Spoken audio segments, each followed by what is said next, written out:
Hey guys, Tom here, Permaculture Wilmington. I just got done making some compost, making a big compost pile with all the debris that the neighbors put out for the trash man to pick up tomorrow. There was a whole lot of leaves and a lot of grass clippings, a lot of greens, a lot of browns. So, but we also have a lot of bags left over. So I also compost these as well, because this is nothing but wood, right? It's just paper. So it's a paper product, which means it's made out of a tree. So what we can do, we need to make sure that the water can get through on the compost pile. So water has to be able to penetrate this to get down underneath it and saturate it to keep it moist. Otherwise the water will just run off the edges, off the sides here. And if it starts running, if the water hits the paper and runs off on the edges and out on the side, then it's not saturating the inside, and that's what we need to keep moist. So whenever I water it, and as we add things on. So right now, what I'm doing is just ripping it up into really small pieces like this, and then layering it like so. This is basically what I'm doing, though, is just ripping it up into smaller pieces like that, and then layering it, and that way the water can get around the edges of this. And so if I sprayed the top of this right now, water would probably run in this direction off the edge of this. So I do need to just cut it up into a couple smaller pieces, though. But basically just layering it like that, and that way when you layer it, the water will run in between the pieces and go down underneath into the compost pile. We have a whole bunch of organics from where the neighbors brought over a lot of their compost too, their kitchen scraps. So I'm putting this over it to keep the fly population down, because when I came over there was a whole lot of fruit flies. There's a lot of fruit in this.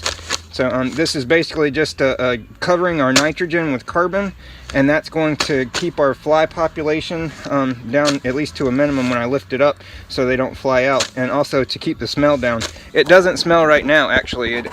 To be honest, I just poured a bunch of residuals from making wine, and it smells like wine. It smells like strawberry wine, which is very pleasant. I like it. It's a good smell. But yeah, so just wanted to share a little bit, guys. Composting, creating fertility, multiplying microbes, all that good stuff, and growing beautiful plants that will feed us.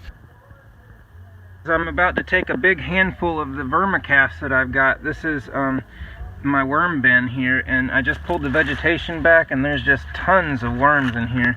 It's getting dark today. I know you probably can't see a lot of these, and I probably shouldn't be doing video, but I just wanted to take a moment because I'm about to put them in there and show you that this is such a great way to inoculate a larger mouldering pile. Like if you have a compost pile where you just layer it and let it sit for a year, you can get the worms and put in here the red wigglers, and they will move away from where it's heated up.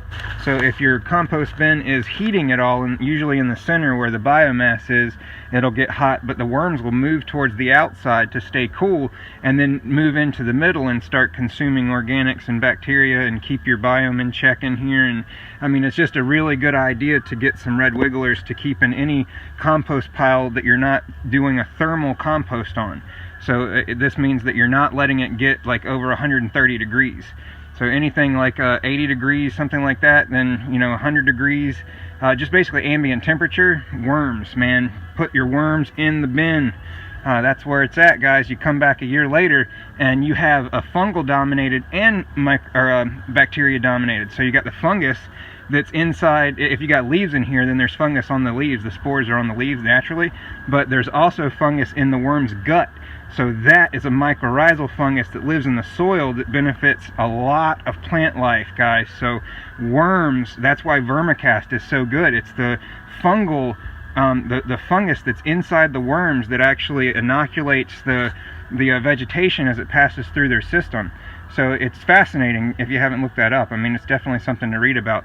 But I've got this ready to wet down, so I've got my paper torn up into 1,000 pieces, and worms love the paper too. I mean, worms love this paper, so they'll probably go to that before they go to the vegetation. That's just what I've been reading and learning about, and I've heard it so many times that, I mean, but then again, you can't really say that, because there's a lot of stuff we've believed over the years that hasn't been true, right, guys? Like, our lawn is not a hydroponic system. We shouldn't be putting chemicals into it. We should be putting NH4, ammonium. We should be putting manure, if anything, and treating it like we have in the past where grass was originally cultivated. And, but anyway, I'm sorry, I'm getting off track. But you know how I am, man. I'll start going, and before you know it, I'm on a whole different topic. So, all right, guys, hope you're doing well. This is Tom, Permaculture Wilmington. Have a great day.